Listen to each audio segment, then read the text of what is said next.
Well, your Tennessee Volunteers are 3-0, complete and utter domination of Kent State. Tennessee wins 71 to nothing. And Kent State, this was not a surprise to anybody. I mean, we all knew we were going to win this game. It was just a question of how much. Tennessee came into this game 49-point favorites, and Tennessee easily covered that spread. I told everybody to jump on that if you were going to bet on that. But because I knew that our starters would be pulled after halftime, but our backup would be better than their starter. So I thought that was a sure bet because I thought we would cover by halftime, and I thought our backups would outplay their starters. So anyway, if you took that betting advice, you're welcome. But anyway, Tennessee wins 71 to nothing. And just on a note here, my cousin Nick Fillers, he has just been on the money on all these picks. He's been exactly the right score on every game. UT Chattanooga, NC State, and now Kent State. So shout out to him for telling me basically what the score was going to be every game. I'm starting to call him Nostradamus. So, but anyway, let's talk about this game. A lot of backups got to play. It was just a good game in general. Nobody got injured, which is the main part. So Kent State was held to 112 total yards. Tennessee had 740 total yards in this game. Passing yards, Kent State had 58 yards. Tennessee had 284. Rushing yards, Kent State had 54 rushing yards. Tennessee had 456 rushing yards. And that's just a common theme with this Tennessee team from last year to this year. We're just running the ball very effectively. Yards per play, they had about 2 yards per play. We had 9. First downs, we had 32 first downs in this game. Then we had 8. We held them to 2 out of 12 on third down efficiency. That's winning football there too. We had 32 more plays than they did. We did not punt one time either. They punted 8 times. Penalties was okay. It was around 54 yards. And penalties, that's not too bad. And another game, and I've not seen this in the Heupel era, back-to-back games, we've actually had the ball longer than our opponent, which is a very rare thing for us to do. So we actually won the time of possession. So you saw a lot of different people play in this game. You got to see, I think, 4 quarterbacks play, and you got to see a lot of running backs play. A lot of the players in the secondary got to play. Just all over everybody got to play. So, but here's the players of the game that I've circled. One is Deshaun Bishop, this 19-year-old young man. He didn't play last year because of injury, but he played really, really well. He had 120 yards rushing. He had 2 TDs.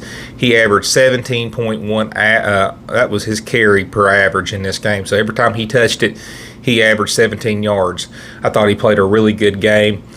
Chris Brazzell, we've kind of been waiting on him to kind of come in there and to jump in there and make an impact. I thought this was the first game he really, really did that. He had 63 yards and he had a TD. He had a really nice catch from Nico Maleava. He caught that ball really good, and he's going to continue to pay big dividends for us the rest of the year. So shout out to those 2 ball players for being players of the week. So now let's get to the SEC power rankings, okay?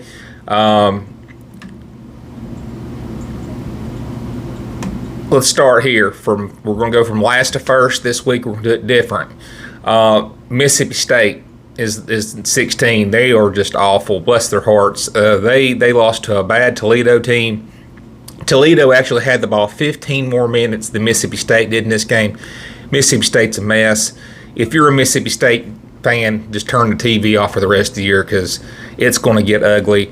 They've got to revamp that roster, and they've got to have better players to run that Jeff Levy system. Florida. They let A&M have over 300 yards on the ground against them. That's just not winning football.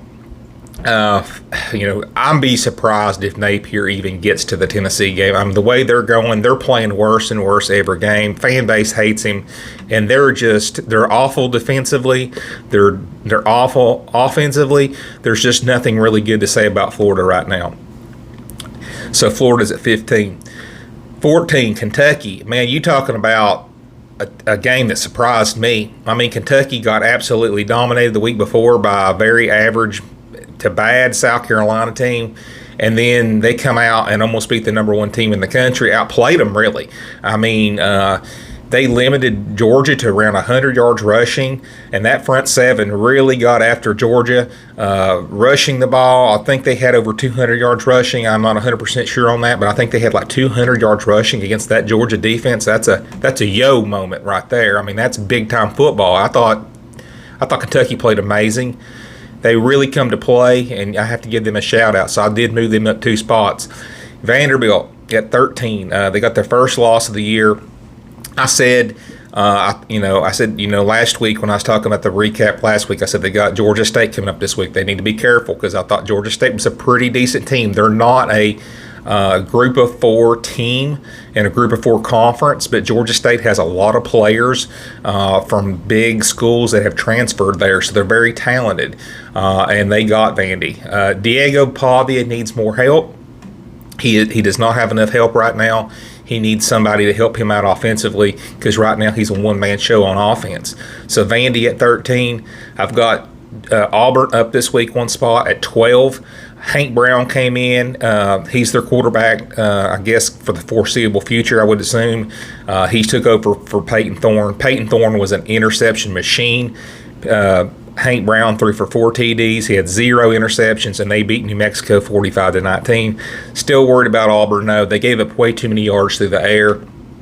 So, but Auburn is up 1 spot. South Carolina, I still have them at 11. I didn't move them. They should have beat LSU. They outplayed LSU. And they had a call where Nussmeier for LSU threw that interception, and the guy blocked the quarterback. And it was not a blindside. He didn't lay him out. It was not malicious, and they called it for a blindside block, and it nullified that interception return. The game's over if they let that play go. Horrible call by the officials. Officials need to be held more accountable for absolute abysmal calls like that. But South Carolina should have won that game. Rocket Sanders, man, he looked great. I mean, when I saw him running this game, I was like, that's one of the best running backs in the SEC right there. He has come back from injury, and he looks phenomenal. South Carolina has some things to build on this game. Offensively, running the ball, I think they had like 250 yards rushing in this game. Defensively, though, they really struggled to cover those LSU receivers at times, gave up some big plays. But other than that, I mean, South Carolina played a pretty good game. Arkansas, who I have at 10. I knew they'd struggle this week after losing that heartbreaking game against Oklahoma State. They came back against a gritty UAB team that's coached by Trent Dilfer. Taylor Green did not play that great. He kind of came back down to earth in this game, but they still managed to win the game by 10 points, so I still got them at 10. You're not going to play great every week, right? But they found a way to get the job done, coming even after a heartbreaking loss. So A&M, really impressed with them. They went to Gainesville and just spanked the Gators, and they did it with a backup quarterback, Marcel Reed. This guy accounted for 250 yards of total offense and 3 TDs. A&M had over 300 yards rushing against Florida. That's insane. Florida's a mess, but we've already talked about that. LSU, I think I still have them at 8. They didn't move up or go back. I'm really impressed with the resiliency in this game. They were down 17-0. A lot of teams would have packed it up and went to the house. They got to get better defensively. You cannot allow 250 yards rushing, especially against a South Carolina team that I don't think is equipped to do that with their offensive line and stuff. So they've got to get better defensively because their schedule's about to get a lot harder here in the next couple weeks. But anyway, it was a really nice job by rallying the troops and not giving up and coming back to win that game in an SEC environment with a rowdy crowd. So major props to LSU. Number 7, Oklahoma. They took care of Tulane. Tulane's not a bad football team.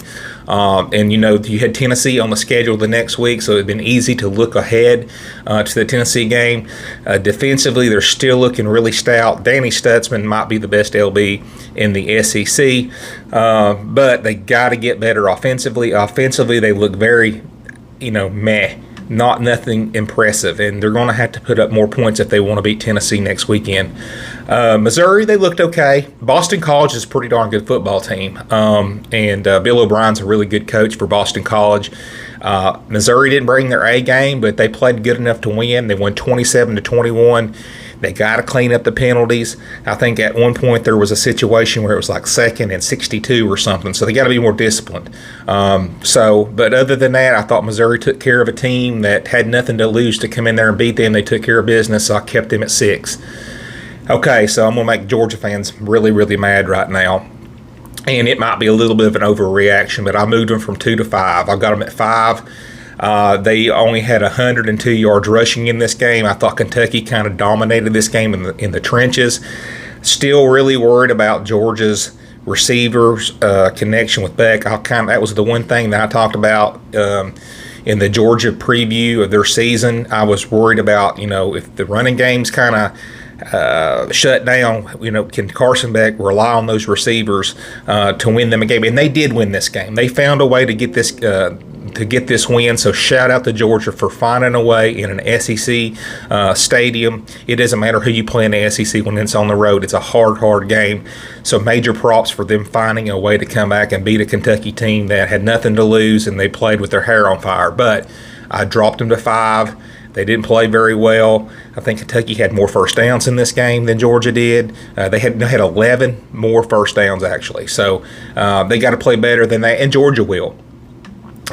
They did this 2 years ago against Missouri, and everybody said, "Oh, they're done for, they're awful," and then Georgia bounced right back and started blowing people out like they normally do. So, but I do have them at 5 this week. Number 4, Alabama. They took care of business. They went to Wisconsin, won 42-10. Looked so solid. Was really impressed with Jalen Milroe. He had like 3 TDs in this game. If he keeps playing at the high level of play in that Kalen DeBoer system, sky's the limit for Alabama, and I think they're going to be a college football playoff team. Ole Miss, I've just been so impressed with Ole Miss as far as Ole Miss's balance offensively. If you look at their stat sheet, offensively, defensively, they're so balanced. It's like 250 yards rushing, 300 yards passing. That was another week, when they beat Wake Forest this week 40-6. It was the same story. They had 377 yards passing, 273 yards rushing. They looked the part. I mean, I was kind of, in the preseason, I didn't think Ole Miss was overrated, but I was worried about their continuity with all these transfer players coming in and all that. They look good. There's nothing that shows me that Ole Miss might have an issue down the road in the schedule. They look the part, and I'm really impressed with Jackson Dart. He is playing really good football right now too. So I have Ole Miss moved up 1 spot to 3. Number 2, I've got Tennessee. I moved them up 1 spot, and I know they beat a high school team this week, but they did win 71-0. And that, even when you play these teams, you have to get up to play, right? And they did that. Over 700 total yards. They limited Kent State to just over 100 yards total offense. Tennessee now in 3 games has outscored their opponents 191-10. That's a yo. I don't care who you're playing. You could be playing North Green and all these high school teams around here in East Tennessee, and I don't care. If you outscore somebody 191-10, that's impressive. Let's see here. Texas is who I have at number 1. They look the part as the number 1 team in the SEC, in my opinion. Quinn Ewers got hurt, and then they have the luxury of having the best backup quarterback in America with Arch Manning. He threw 4 TDs. That's the thing. If you're a Texas fan, you have to feel really, really good about. God forbid, if your starting quarterback goes down, you have somebody waiting in the wings that's more than capable of still winning the SEC or winning the national title, and that is what Texas has in the 2 quarterbacks they have. They had over 600 yards of total offense, so they looked really, really good. And I don't think it's an injury with Quinn Ewers where it's going to be anything long-term, from my understanding, so he'll be back. But anyway, that is my 16-1 rankings this week after week 3. It was a great week of football. I was really impressed with my Vols, and there was a lot of good teams that I thought got better. There were some teams that got worse, but I really appreciate you guys tuning in and listening to me talk some college football, and I'll be back in the next couple of days to break down some more games this week, but I'll talk to you all later.